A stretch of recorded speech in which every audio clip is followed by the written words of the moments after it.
Hello my dear friends, आज हम माल absorption के बारे में बात करेंगे। माल एब्जॉर्प्शन क्या है?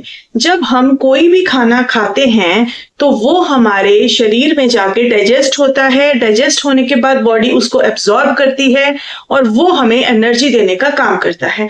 लेकिन बहुत ऐसे केसेस हैं जिन केसेस में बॉडी खाए हुए खाने को प्रॉपरली डाइजेस्ट नहीं कर पाती, एब्जॉर्ब नहीं कर पाती उसमें से प्रॉपर न्यूट्रिएंट्स, और इस वजह से हमारी बॉडी में कोई ना कोई डेफिशिएंसी रह जाती है जिस कारण बॉडी में प्रॉब्लम्स आती है। अब ये माल एब्जॉर्प्शन किस वजह से होता है? देखिए, इसके 2-3 कारण हैं। सबसे पहला कारण है जब बॉडी में बाइल सॉल्ट्स प्रॉपरली सिक्रीट नहीं हो रहे, या तो लिवर में कोई प्रॉब्लम है, या गॉल ब्लैडर में कोई प्रॉब्लम है, या बाइल डक्ट में कोई प्रॉब्लम है, या पैनक्रियाटिक एंजाइम्स प्रॉपरली सिक्रीट नहीं हो पा रही, या पैनक्रियाटिक डेफिशिएंसी है, कोई ऐसी प्रॉब्लम है जिस वजह से पैनक्रियाज अपने एंजाइम्स को सिक्रीट नहीं कर पा रही हैं।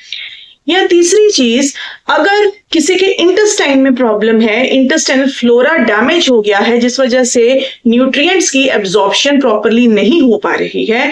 या चौथी चीज, कई बार ऐसा होता है कि जो लिम्फेटिक सिस्टम है उसमें प्रॉब्लम होती है, यानी कि लीकेज हो रही होती है, एंजाइम्स जो हैं वो प्रॉपरली एब्जॉर्ब नहीं हो रहे होते।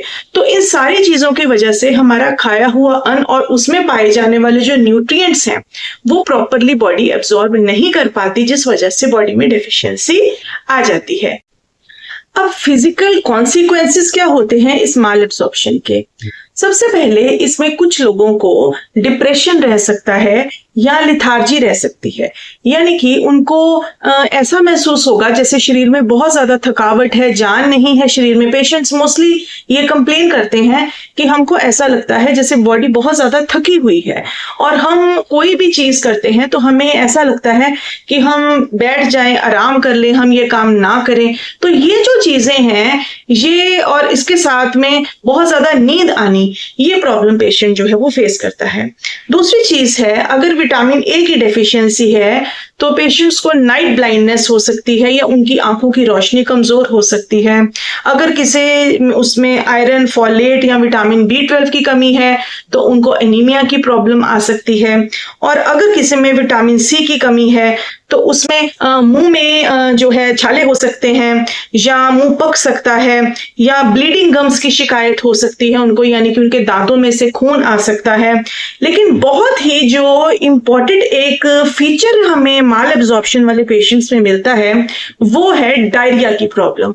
डायरिया भी खासतौर पे ऐसा कि जो स्टूल पास आउट करते हैं पेशेंट्स, उसमें खाया हुआ अन्न ही सारा बाहर निकलना शुरू हो जाता है, यानी कि ऐसा महसूस होता है जैसे कि अनडाइजेस्टेड फूड उसमें बाहर निकल रहा है। और कई बारी ऐसे केसेस में स्टूल में थोड़ा सा चिकनाई भी आनी शुरू हो जाती है, जैसे कि ऐसे लगता है जैसे घी जैसा कुछ उसमें से निकल रहा है। तो वो हमारी बॉडी जब फैट को लॉस कर रही होती है तो ऐसे केसेस में होता है। और पेशेंट्स के बहुत सारे ऐसे पेशेंट्स हैं इनका वेट लॉस हो जाता है, उनको भूख नहीं लगती है, और जब भूख लगती भी है, खाना खाते भी हैं, तो उनको ऐसे महसूस होता है जैसे भारीपन हो गया। भारीपन होने से उनको ऐसे लगेगा कि हमें कोई ऐसी चीज मिले कि हम खाना खाते ही हमारा खाना डाइजेस्ट हो जाए, कि हजम नहीं हो रहा, कुछ पेट में ऐसा लग रहा है जैसे खाया तो है हमने लेकिन वो वहीं का वहीं पड़ा है, मतलब फूड मूव नहीं कर रहा है आगे। अगर कहीं पे चोट लगती है तो वो चोट जल्दी किए भरती नहीं है, यानी कि जख्म हील नहीं होता जल्दी। थोड़ी सी चोट लगने की देरी है और वहां पे निशान पड़ जाते हैं, नील पड़ जाते हैं, ब्रूसेस जिसको हम बोलते हैं, तो ब्रूसेस पड़ जाते हैं वहां पे।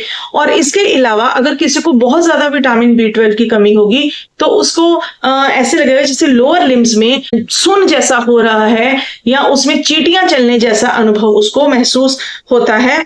और जिसको हम पेरिफेरल न्यूरोपैथी भी बोलते हैं, हाथों पैरों में से जलन जैसा भी, जैसे आग निकल रही हो हाथों पैरों में से, ऐसा उसको महसूस हो सकता है पेशेंट को। वैसे तो डायबिटिक न्यूरोपैथी में भी ये सिम्टम्स मिलते हैं, लेकिन डायबिटीज ना होने के बावजूद भी अगर पेशेंट को ये सिम्टम्स मिल रहे हैं तो इसका मतलब है उसके अंदर किसी ना किसी विटामिन की कमी है, और उसको अपने डॉक्टर के पास जाना चाहिए और चेक करवा के सही समय पे मेडिसिन जरूर लें।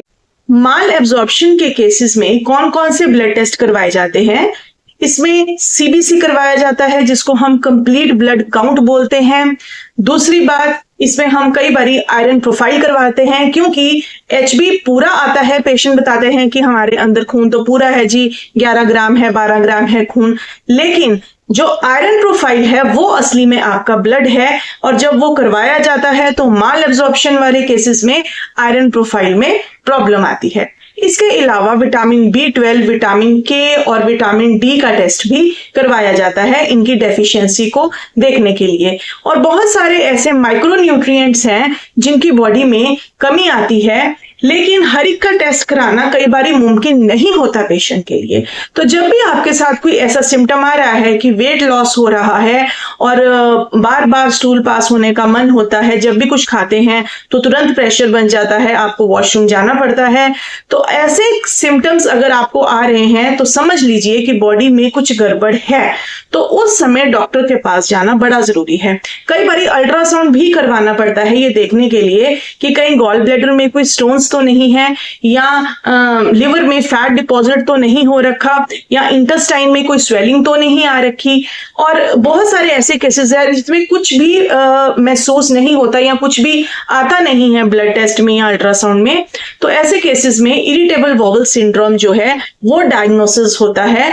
इसमें पेशेंट को बार बार वाटरी स्टूल्स आते हैं, दिन में कई बार 10-10 स्टूल्स भी पास आउट होते हैं, और कोई भी एंटीबायोटिक लेने से या कोई भी मेडिसिन लेने से इनको कंट्रोल में नहीं आता। कई बार अगर कंट्रोल में आ भी जाए तो थोड़े दिनों के लिए पेशेंट ठीक रहते हैं, फिर उसके बाद दोबारा से इनको ऐसी प्रॉब्लम होनी शुरू हो जाती है। तो मेरा कहने का मतलब ये है कि हमारी बॉडी में बहुत सारे ऐसे विटामिन्स और मिनरल्स होते हैं जिनकी कमी हमारी खुद की गलती की वजह से होती है। कई बारी हम डाइट प्रॉपर नहीं ले रहे होते, या कुछ लोग डाइटिंग पे इतना ज्यादा चले जाते हैं कि उनके अंदर न्यूट्रिएंट्स की और माइक्रो न्यूट्रिएंट्स की कमी आ जाती है, या कुछ लोग बहुत ही विग्रस फास्टिंग पे चले जाते हैं कि हम लोग 2-2, 3-3 दिन खाना नहीं खाएंगे, तो ऐसे केसेस में भी प्रॉब्लम आ जाती है, और कहीं ना कहीं जाके स्टमक अपसेट हो जाता है। जो हमारी डाइजेस्टिव फायर है वो स्लो हो जाती है, डाइजेशन करने में असमर्थ होती है, जिस वजह से हमें आगे जाके प्रॉब्लम्स आती हैं। उम्मीद है आपको मेरा ये वीडियो पसंद आया होगा, और ऐसे ही और वीडियो देखने के लिए आप बने रहिए आपकी डॉक्टर कुलविंदर के साथ। आप मेरे चैनल को लाइक और सब्सक्राइब करना तो बिल्कुल भूलेंगे नहीं, मुझे इस बात का पक्का भरोसा है। Thank you.